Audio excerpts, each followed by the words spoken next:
Okay, so this is CA Final New Age Series Advanced Capital Budgeting का extra class for those who are appearing in the November examinations या May examinations जिन्होंने complete कर लिया है AFM and फिर भी थोड़े चिंतित हैं कि क्या पता एग्जाम में क्या आ जाए।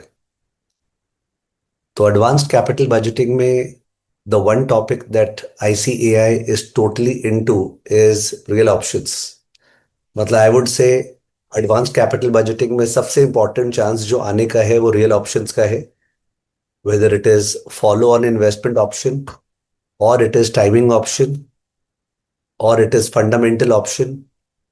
मतलब प्रोजेक्ट में मैनेजर्स को फ्लेक्सिबिलिटी है। They can enter into a project, upscale the project, they can enter into a project, downscale the project. They may enter into a project so that it opens the avenue to enter into a new project, एक नए project में घुसने का मौका मिले। तो बहुत सारा कारण होता है एक प्रोजेक्ट में एंटर करने का, या बहुत अनसर्टेनिटी है तो अभी क्यों स्टार्ट करें, एक साल बाद स्टार्ट कर देंगे। टाइमिंग ऑप्शन, इनको अपने रियल ऑप्शंस बोलते हैं। They are not financial options, क्योंकि फाइनेंशियल ऑप्शंस तो कॉल पुट है जो स्टॉक्स पे, बॉन्ड्स पे, इंटरेस्ट रेट पे होता है। These are real options, options embedded inside projects. If you look at the past papers, multiple choice में भी एंड नॉर्मल में भी रियल ऑप्शंस भर भर के एग्जाम में आया है। ठीक है ना? So I am really really very concerned about it. If you ask me कि सर आपने जो कवर कराया था क्लास में सफिशिएंट नहीं था क्या, बिलीव मी वो मोर देन सफिशिएंट था। डेरिवेटिव के 5 या 6 अमेंडमेंट क्लासेस थे, उसमें जो मैंने कवर कराया है that is rock solid. Rock solid मतलब कोई लिमिट नहीं है। ठीक है? उसका ऑडियो समरी भी था। तो अगर स्टूडेंट ऑडियो समरी सुन ले और नोट्स देख ले तो उसका हो जाए। ठीक है? बार बार रिवाइज करने का जरूरत नहीं है। तो इस क्लास का पर्पस क्या है? इस क्लास का पर्पस है एक बार फर्दर रिदम लाना, थोड़ा सा नए सम्स को एक्सपोज करना। ठीक है? और कुछ इतना इलॉजिकल स्टफ सीए इंस्टीट्यूट ने जो प्रीवियस एग्जाम में किया हुआ है, अभी रिसेंट एग्जामिनेशंस में, उसको दिखाना कि look at the heights of stupidity, such that हम लोग जो एएफएम में बोलते हैं कि it is not only knowledge that will get you through, it is knowledge at the same time smartness that will get you through. तो with this background let me start. तो ये क्वेश्चन है, मैं share कर रहा हूं आपके साथ, उसके बाद अपने सॉल्व करना स्टार्ट करते हैं इसको। Just one second.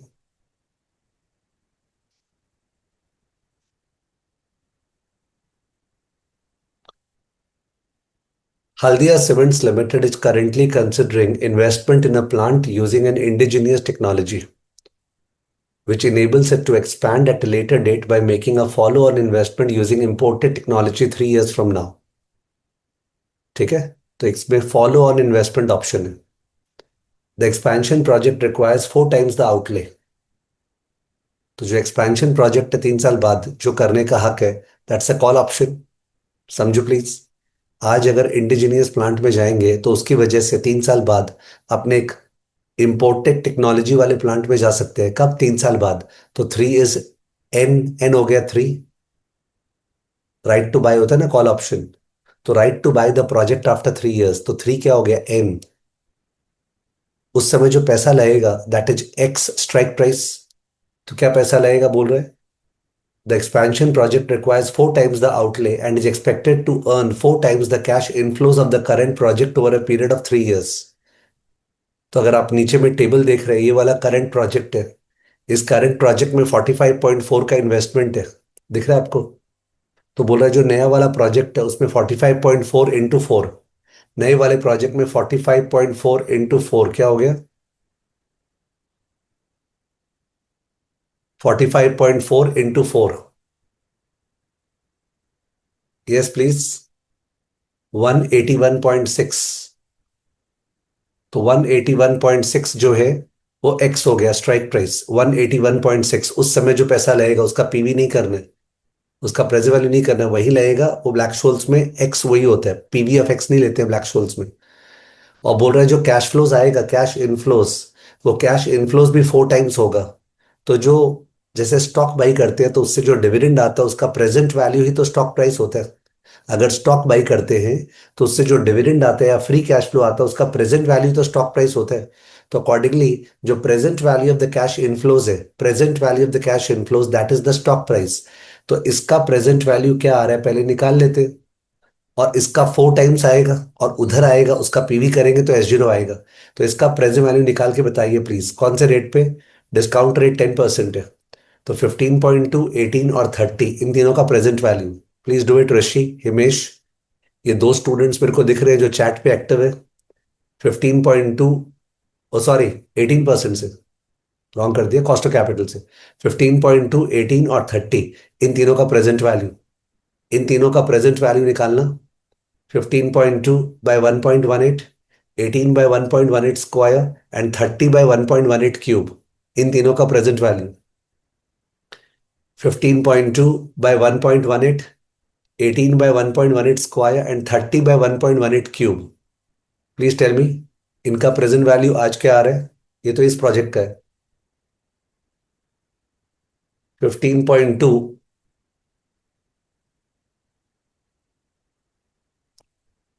Bye 1.18 plus 18 by 1.18 square plus 30 by 1.18 cube, it is coming to 44.07 बोल रहा है, पर ऋषि बोल रहा है 12.93।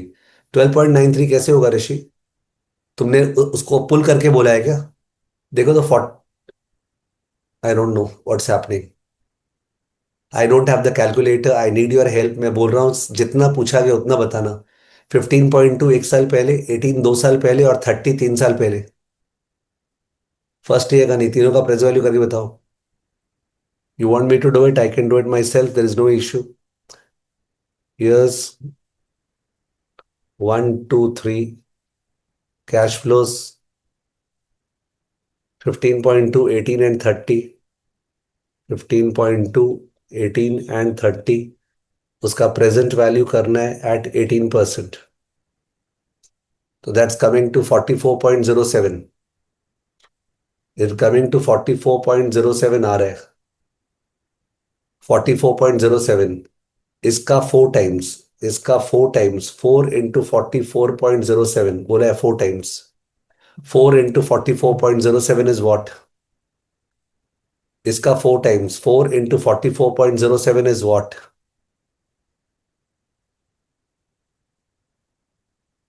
176.28। और इसका प्रेजेंट वैल्यू 3 साल पहले, बिकॉज प्रोजेक्ट तो 3 साल बाद स्टार्ट होगा ना। इसका प्रेजेंट वैल्यू 3 इयर्स पहले। तो प्रेजेंट वैल्यू टुडे S0। 176.28 को 18% से 3 साल पीछे टालने। 176.28 को 18% से 3 साल पीछे टालने। तो इट्स कमिंग टू 107.29। तो 107.29 is S0। 107.29 is S0। In case by chance किसी को समझ में नहीं आया तो यहाँ अपने खड़े हैं 0 1 2 3। यहाँ पे नया प्रोजेक्ट चालू करने का हक है। x = 181.6 घर से जाएगा। क्या था? 181.6 घर से जाएगा। एंड बोल रहा है 4 5 6 में 3 गुना पैसा आएगा। 3 गुना पैसा, सॉरी 4 टाइम्स। तो आपने क्या किए, 4 5 6 का प्रेजेंट वैल्यू निकाले, उसको 4 टाइम्स किए, और जो आया उसको पुल करके यहां पे निकाले। This is 107.29 S0। Is it clear? All of you, is it clear? 3 साल बाद नए प्रोजेक्ट में जाने का हक है। जाने के लिए आज के मुकाबले 4 गुना पैसा लगाना पड़ेगा। तो आज 45.4 था, तो उस समय 4 into 45.4। और जो कैश इनफ्लोज आएगा वो भी 4 टाइम्स होगा। तो कैश इनफ्लोज जो है उसका पीवी निकाला, उसको 4 टाइम्स किया, उसका पीवी फिर निकाला 107.29। यहीं पे मिस्टेक होने का स्कोप है स्टूडेंट से। तो S0 107.29, 107.29 ये S0 हो गया। अल्टीमेटली ब्लैक शोल्स मॉडल में कितना चीज चाहिए? 5 चीज। S0, और ये TN नहीं, टी बोलते हैं ना, मैं 10 लिख दी। S0 XTR और sigma. S0 XTR and sigma. The discount rate for the project is 18%। Sorry, miss कर गया वहां पे। Standard deviation of the cash flows 29%, दिखा आपको? Standard deviation of the cash flows 29%। तो sigma 29%। Sigma 29%। Discount rate for the project is 18%, risk free rate is 10%। तो are 10%। Are 10%। तो we have S0 XT sigma are, सब कुछ पता है। ठीक है, ऑफ कोर्स कोई कोई सब में डिविडेंड भी होता है। उस केस में बोल रहा है you are required to answer the following, calculate the NPV of the current project. तो NPV of the current project जो है, NPV of the current project अपना क्या आया था, प्रेजेंट वैल्यू। अपना प्रेजेंट वैल्यू आया था यहाँ पे 44.07। So 44.07 minus 45.4, 44.07 minus 45.4 NPV. NPV तो सिंपल हुआ ना, ये तीनों कैश फ्लोज का present value minus 45.4, NPV minus 1.33। So the indigenous technology project is not viable if you look at the conventional NPV. इसको क्लास में मैंने बोला था, कन्वेंशनल एनपीवी जो स्ट्रैटेजिक बेनिफिट्स को इग्नोर करते हैं। Conventional NP minus 1.33, the project should be rejected. Part B, compute the value of the option to invest in the expansion project. तो value of the option is call option. तो call option निकालना है S0 ND1 minus x divide by e power RT ND2। This the formula. It's a call option, right to go into a new project after 3 years. तो S0 पता है, R पता है, T पता है, X पता है। तो अपने को D1 D2 निकाल के ND1 ND2 निकालना है।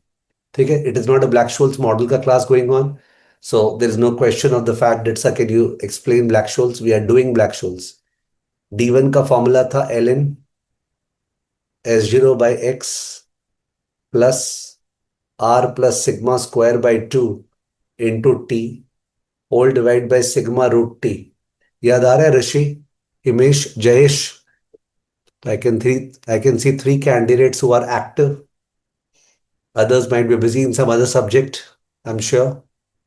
तो ये फॉर्मूला है, इस फॉर्मूला को पुट करें। चलिए पुट करते हैं। ln S0 क्या है? S0 है 107.29, एक्स है 181.6। तो 107.29 divide by 181.6 plus bracket R is 0.1 plus sigma is 0.29 square by 2 into t is 3 years whole divide by sigma root t 0.29 into √3। इसको कैलकुलेट करना है। तो 107.29 बाय 181.6 का ln कैसे करते हैं? याद है क्या कैसे करते हैं? चलो मेरे को याद नहीं, याद दिलाओ। How do we do it? 107.29 by 181.6 का ln। मैं अनम्यूट कर रहा हूँ किसी को, ऋषि को अनम्यूट कर रहा हूँ। ऋषि प्लीज बताना, जस्ट 1 सेकेंड।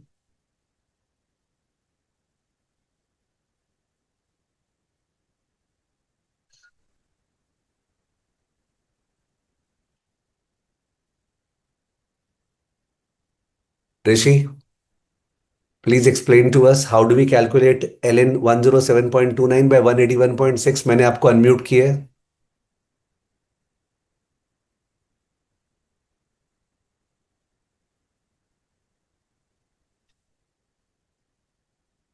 तो I am not getting your sound. Let me go to Himesh. Himesh, आप बताना चाहेंगे? हिमेश, किसी की आवाज नहीं आ रही है। जयेश, 107.29 बाय 181.6 उसका ln कैसे निकालेंगे?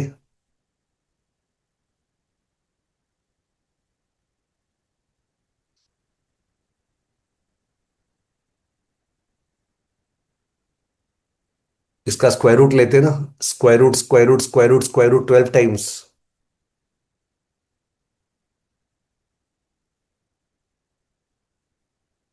इसका स्क्वायर रूट लेते हैं 12 टाइम्स।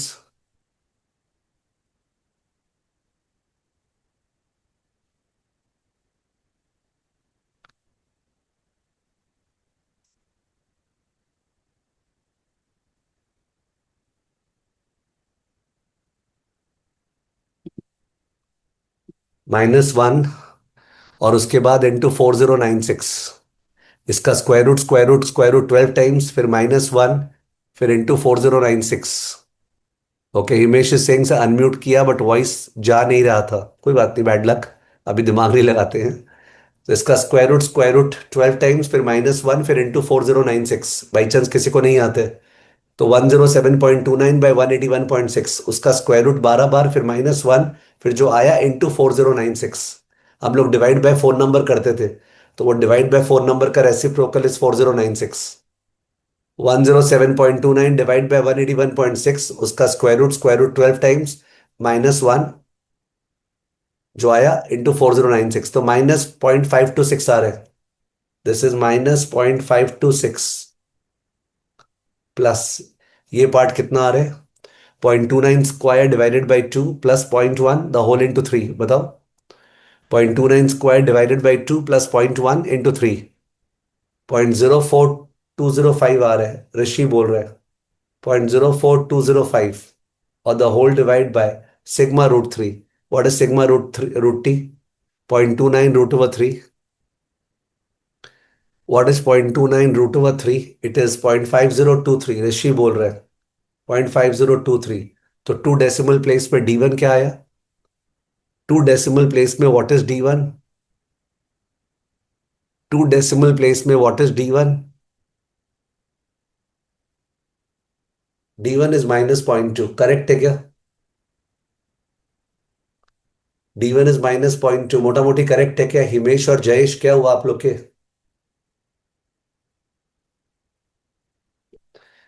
हिमेश और जयेश करेक्ट है क्या? प्लीज कंफर्म करो। इन केस कोई इनकरेक्ट सॉल्यूशन आ जाता है पार्टिसिपेंट से, तो in that case there is no issue, you are understanding the process. Jayesh ने कंफर्म किया, this is correct. So D1 is -0.2।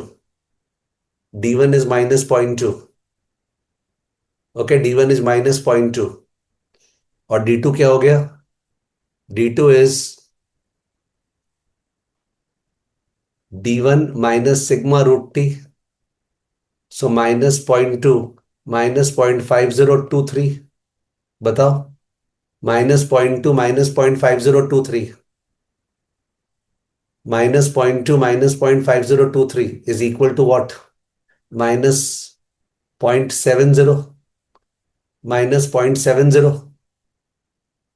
Okay, this is -0.70, -0.70, ये D2 आ गया। सो ND1,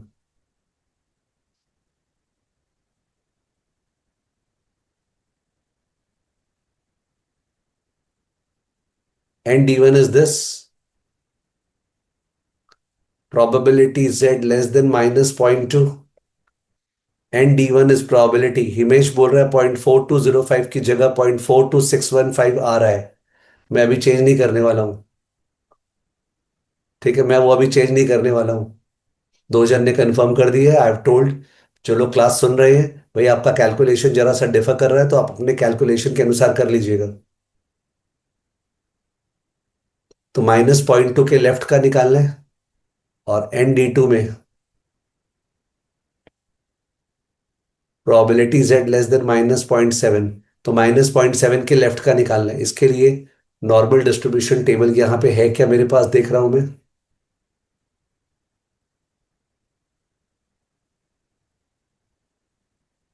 yes, I have the normal distribution table. ये पुराना वाला table है जो institute का होता था, जहाँ पे एरिया इन वन टेल देता है। तो 0.2 का देखें तो 0.4207, और 0.7 का देखें तो 0.2420, दिखा? Area in one tell. 0.2 का 0.4207, 0.7 का 0.2420, दिख गया होगा। 0.4207, 0.2420, 0.4207, 0.2420, जरूरी नहीं ये वाला टेबल देगा, ये area in one tailed table है। 0.4207, तो दिस इज 0.4207 ND1, 0.4207, एंड वो था 0.2420, this is 0.2420। So C0 equal to S0 ND1 minus x by e⁻RT ND2। तो C0 इक्वल टू 107 पॉइंट, क्या था, 107.29 इंटू ND1। ND1 क्या है? 0.4207 into 0.4207 minus x, x was 181.6 divide by E⁻, 0.1 into 3 into ND2। ND2 0.2420। Yes please answer बताइएगा, final answer. E⁻, 0.3 तो आप निकाल लेंगे। E⁻, 0.3 will be 0.3 divided by 4096 plus 1 into equal to 12 बार। 0.1 इंटू 3, 0.3 हुआ, 0.3 divide by 4096 जो आया प्लस 1 into equal to 12 बार। Give me the answer. Yes please give me the answer.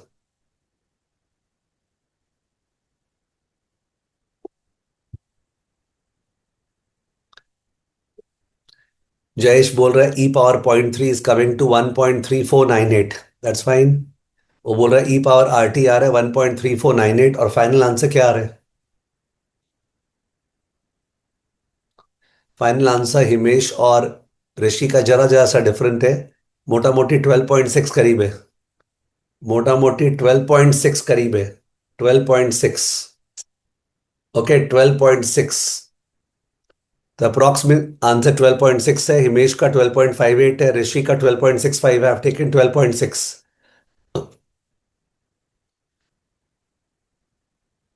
Black Scholes method का सम 50 साल, सॉरी 50 साल नहीं होना चाहिए, 25 साल से ICI में आता है, और अगर वो सम किसी को नहीं करना आता है तो in that case I don't think you are justified to sit for the CA final AFM exams. तो ये हो गया compute the value of the option to invest in the project. अब बोल रहा है considering the value of the option also is the current project viable. तो class में लिखाया था strategic NPV is equal to conventional NPV plus value of the real option. तो strategic NPV is equal to -1.33 plus 12.6। Strategic NPV is -1.33 plus 12.6। Okay strategic NPV is -1.33 plus 12.6 which is positive. तो yes the project is viable. Okay -1.33 plus 12.6, तो yes the project is viable। कि अगर strategically लंबे लंबे race का घोड़ा वैसे सोचते हैं अपने, तो प्रोजेक्ट को करना चाहिए इवन दो करंट प्रोजेक्ट का नेगेटिव NPV आ रहा है, बट सिंस उसमें स्कोप है नए प्रोजेक्ट में जाने का, उस स्कोप का वैल्यू 12.6 है which is offsetting the negative value of -1.33। The project is viable. This is Black Scholes model का sum. Okay this is Black Scholes model का sum. Real option Black Scholes model. Real options Black Scholes model. आपको पता है यहीं पे सम binomial model का हो सकता था, जहां पे वो लोग बताते कि 3 साल बाद क्या दो केस होगा, दो सिचुएशन कौन सा होगा, वैसे दे सकते थे। ब्लैक शोल्स में वो सब देता नहीं है, सीधा केवल इनपुट्स देता है। तो ये तो सब मेरी तरफ से था। और एक जो सम है ये ICI मेड 2026 एग्जाम में आया है, यानी अभी के एग्जाम में। ICI made 2026 exam. इससे और नया क्या होगा? ICI made 2026 exams. Let's look at this question. और ये सिनेरियो मतलब शुरू का क्वेश्चन था जो मल्टीपल चॉइस में आता है। Nuchem Limited, a leading chemical manufacturing firm based in Telangana, is evaluating the installation of a new generation solar power plant to meet the energy needs of its primary manufacturing unit। बहुत ESG का चर्चा चल रहा है दुनिया में, सभी जन इन्वायरमेंट सेंसिटिव हो गए। This initiative is part of Newchem's long term sustainability and cost reduction goals. ठीक है। The total cost of installing the solar plant is 3.2 crores investment. Based on the current state electricity tariff, the plant is projected to generate savings in electricity expense of 25 lakh per year in perpetuity। तो calculation easy होने वाला है। 3.2 करोड़ आज लगाएंगे और 25 लाख का फायदा होगा, सेविंग्स होगा। However, there is a regulatory uncertainty। A new state government is expected to take office in 1 year, and it is anticipated that electricity tariff will be revised।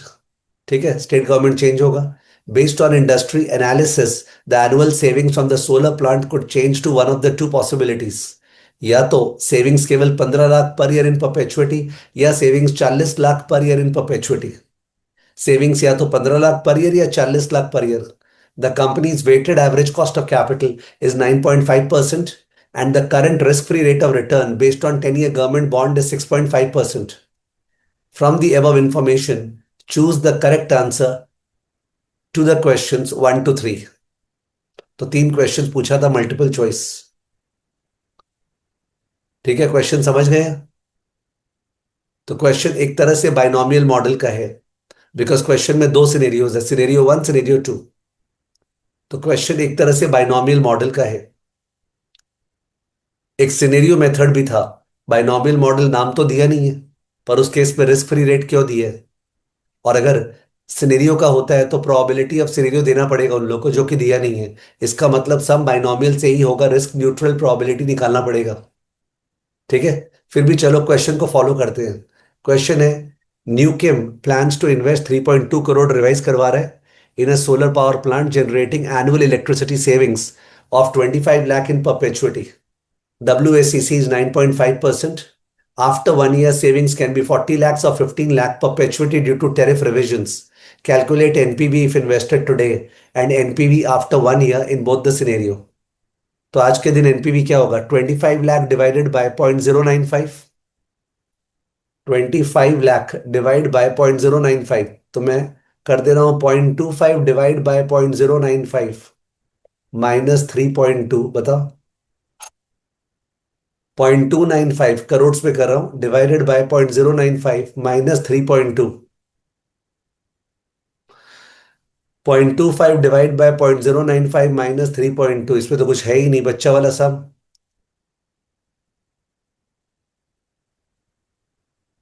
Yes please. तो answer is -0.57। Answer is -0.57, option number B और option number C. -0.57, option number B और option number C. उसके लिए अपने को निकालना पड़ेगा दो सिनेरियोज में। तो हाई सिनेरियो में एनपीवी क्या होगा? 0.4 डिवाइडेड बाय 0.095 माइनस 3.2। अगर वेट करते हैं एक साल, स्टेट गवर्नमेंट का चेंज होने, टाइमिंग ऑप्शन का समय, वेट करते हैं, तो हाई सिनेरियो में एनपीवी क्या होगा? 0.4 डिवाइड बाय 0.095 माइनस 3.2, 1.01। तो answer will be option number C. Answer is option number C. Okay, answer is option number C. Answer is option number C, one का C. Now look at the answers. Question number 3 का answer दिया है, no correct option. CA institute ने question number 3 का answer लिखा है, no correct option. Tell me something, मैं तो बहुत कम जानता हूं। एग्जाम में जो मल्टीपल चॉइस क्वेश्चंस आते हैं उसको आंसर शीट में लिखना पड़ता है कि ओएमआर शीट होता है? एग्जाम में जो क्वेश्चंस आते हैं उनका जो आंसर लिखना पड़ता है, उनका 1 का ए, 2 का बी, या ओएमआर शीट। तो ओएमआर शीट में नो करेक्ट ऑप्शन कैसे लिखेंगे? ओएमआर शीट में नो करेक्ट ऑप्शन कैसे लिखेंगे? तो इनका बोलने का मतलब क्या होगा पता है? इनका बोलने का मतलब है, हाँ ठीक है, रॉन्ग था, हम लोग मार्क्स सबको दिए हैं। अरे वहां बैठ के जो स्टूडेंट सफर करेगा बेचारा, कैलकुलेट करते जाएगा, करते जाएगा, करते जाएगा, उसका क्या? उसके अलावा क्या पता ये लोग ऐसा किए होंगे कि जो स्टूडेंट आंसर शीट में लिख के आए ना, question number 3 has no correct solution, उसको मार्क्स देंगे, बाकी लोग को क्यों देंगे? ये भी हो सकता है। तो I have not seen an institute of this calibre, believe me, it goes beyond my imagination and limitations. Anyways, आगे बढ़ते हैं। Question number 2, for new Chems 3.2 crore solar plant, after 1 year savings will be 40 lakhs or 15 lakh perpetuity. Risk-free rate is 6.5%. Using risk-neutral valuation, compute returns in both scenarios and risk-neutral probability of high saving scenario. ठीक है, तो risk neutral valuation, compute returns in both scenario and risk neutral probability of high scenario. तो इसका correct solution और incorrect solution दोनों बता रहा हूं। ठीक है, फिगर्स तो याद है ही अपने को, मोटा मोटी इधर आ जाते हैं।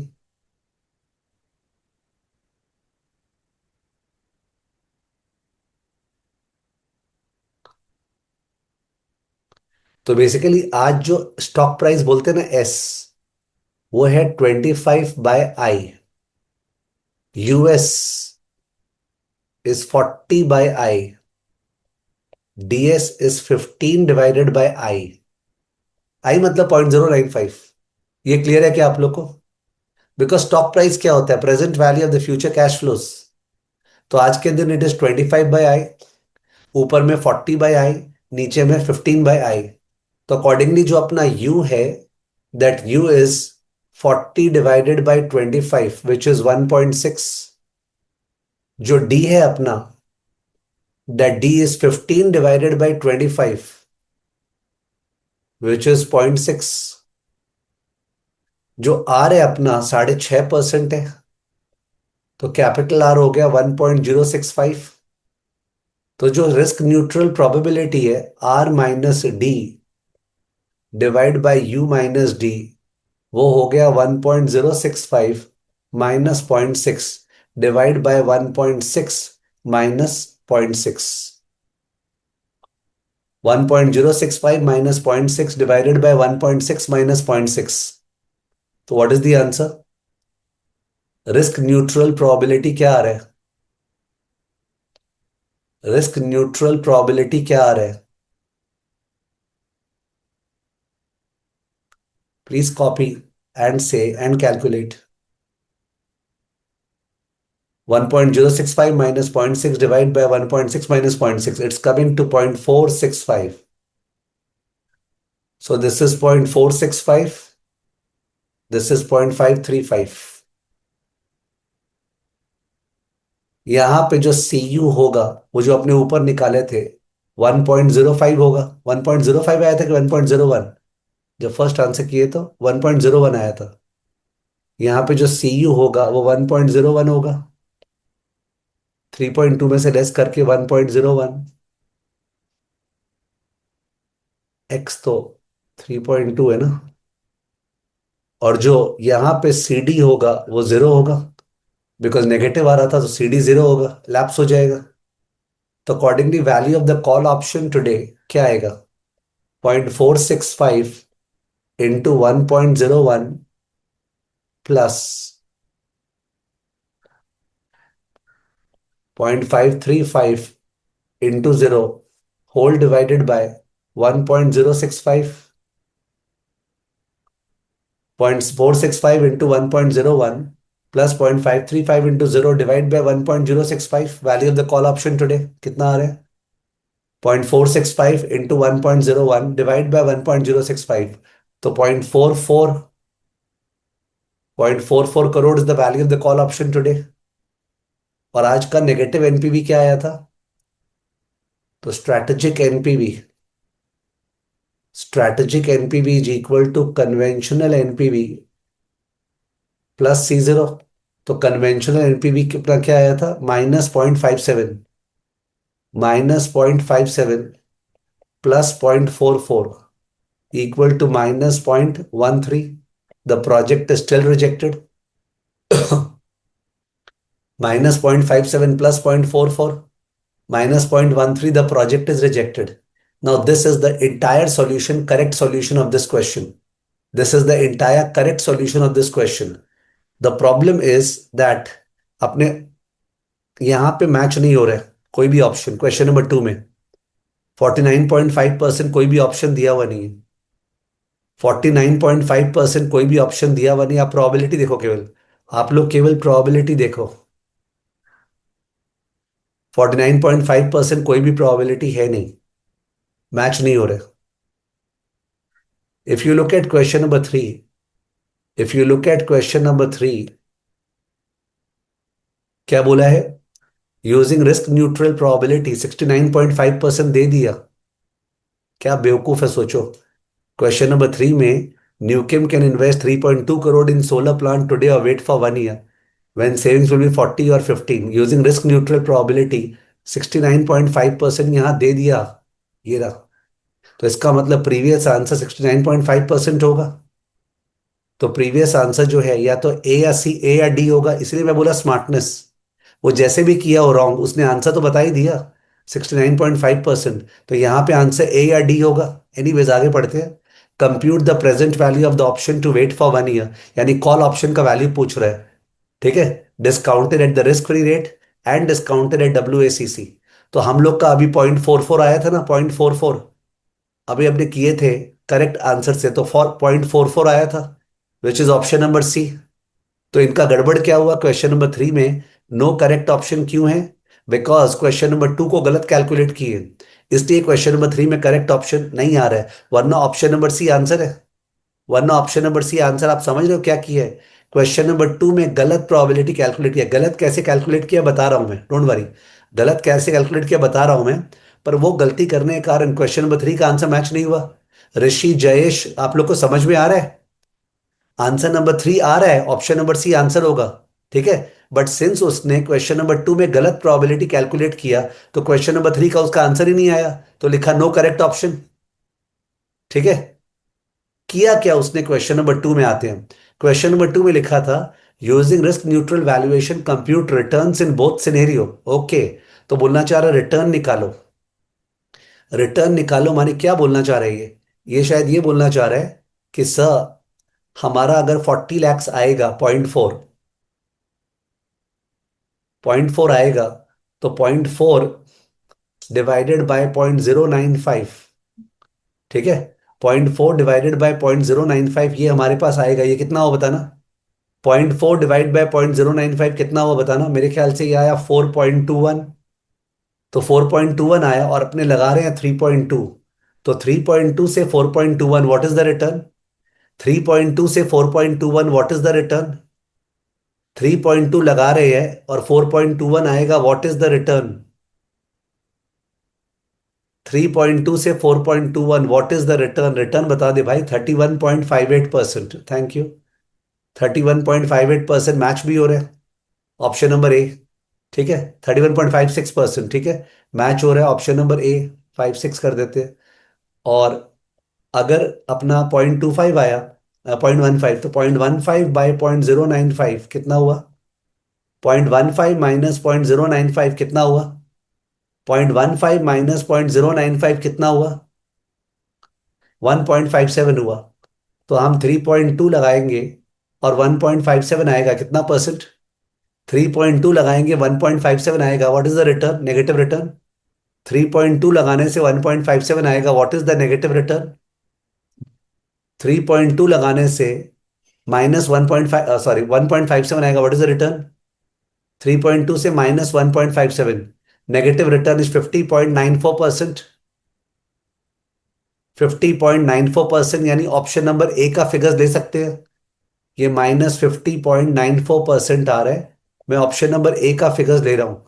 तो ऑप्शन नंबर ए में 31.56 है, -50.63 है। 31.56 है, -50.63 है। अब बोलना चाह रहा है इसका फैक्टर क्या हुआ। इसका फैक्टर हो गया 1.3156। और इसका फैक्टर क्या हो गया? इसका फैक्टर हो गया 0.4937। यू और डी फैक्टर। अब लगाओ फॉर्मूला R-D/U-D। अब फॉर्मूला लगाओ R-D/U-D। तो 1.065 minus 0.4937 divide by 1.3156 divide by 0.4937 निकालो। 1.065 minus 0.4937 divide by 1.3156 minus 0.4937। R-D/U-D 0.695। 0.695 यहां से निकाला इन्होंने। और कोई सोचेगा करेक्ट तो एकदम गलत है, ऐसे नहीं निकलता है। ऐसे नहीं निकलता है। जो शेयर का दाम है एस, उसके हेल्प से निकलता है यू और डी। एक्सरसाइज प्राइस के हेल्प से रिटर्न निकाल के नहीं होता है, नया नया निकालने से होगा नहीं। सब मोटा मोटी समझ में तो आ रहा है, वो एक अलग चीज है। तो आप बैठा बैठा के जाते जाओ। तो 0.695 इससे आ रहा है। This is 0.695। They used it in the next question. They did not find an answer and therefore they published the solution. No correct option. No correct option. This is institute right now, May 26 exam, and nobody is talking about this. इसके बारे में कोई बात नहीं करता है। Okay. Because क्या knowledge लेके बैठे हैं लोग। भगवान जाने।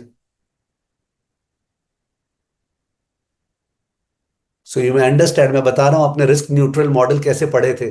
अपने ऐसे पढ़े थे sir, imagine that the world is risk neutral. अगर वर्ल्ड रिस्क न्यूट्रल है तो शेयर का दाम अगर 25 है और 40 और 15 होगा, तो शेयर का एक्सपेक्टेड रिटर्न क्या होना चाहिए? आरएफ। तो अपने ये बोलते थे कि शेयर का एक्सपेक्टेड रिटर्न अगर आरएफ होना चाहिए तो शेयर का एक्सपेक्टेड रिटर्न 25 इंटू 1.065 होना चाहिए। तो वी यूज टू डू ऐसे, P into 40 plus 1 - P into 15 is equal to 25 into 1.065। इससे P सॉल्व किया था क्लास में। It was based on logic.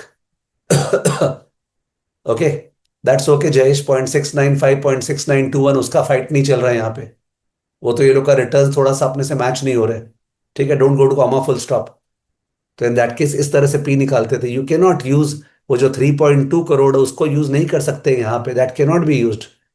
रटने का बात अलग है, हाँ सर रट लेंगे, बट रटो ये कैसे, नेक्स्ट सब में कैसे करोगे? इसीलिए नॉलेज के बजाय स्मार्टनेस भी चाहिए एग्जाम में मार्क्स उठाने के लिए। This defeats everything. ओके, जो कंसेप्चुअली सिखाया जाता है, पता नहीं क्या कर रहा है अंडरस्टैंड। और कैसे शर्म नहीं आया उसको लिखते समय नो करेक्ट ऑप्शन। तो ऑडिट ये लोग क्या करेंगे कंपनीज का, जब खुद के पेपर का ऑडिट नहीं कर सकते हैं तो? ठीक है, इसके बियॉन्ड और लॉजिकल सम मेरे से अभी हो नहीं पाएगा। एंड क्लास में बहुत बहुत सम्स कराया हुआ है। कल रात को मैं देख रहा था कि 5 क्लासेस में कौन सा वैरायटी मैंने छोड़ा है, रियल ऑप्शंस का कोई वैरायटी नहीं। सारे तरीके से सम्स करा दिया, प्लॉट ऑफ लैंड का, ऑयल का, ड्रिलिंग का, सारा टाइप का सम्स कराया हुआ है। ठीक है, दैट इज भगवत गीता जो क्लास में हुआ हुआ है। उसके साथ ऑडियो समरी है। I was listening to my audio summary yesterday night and I thought बाप रे बाप, क्या कराया है। पर रियल ऑप्शन एग्जाम में आने वाला है, बस ये ध्यान रखना, ज्यादा ही एक्यूरेसी में मत जाना। कुछ गलती सम सेट है तो तुमको समझना पड़ेगा वो क्या चाह रहा है, क्या आंसर होगा। ठीक है, तो इस फाइल में 3 या 4 क्वेश्चन होगा। मैंने ये 2 क्वेश्चन करवाया है, बाकी क्वेश्चंस आप कर लेंगे। ठीक है, okay, see you again for the new age test series next time. Thank you.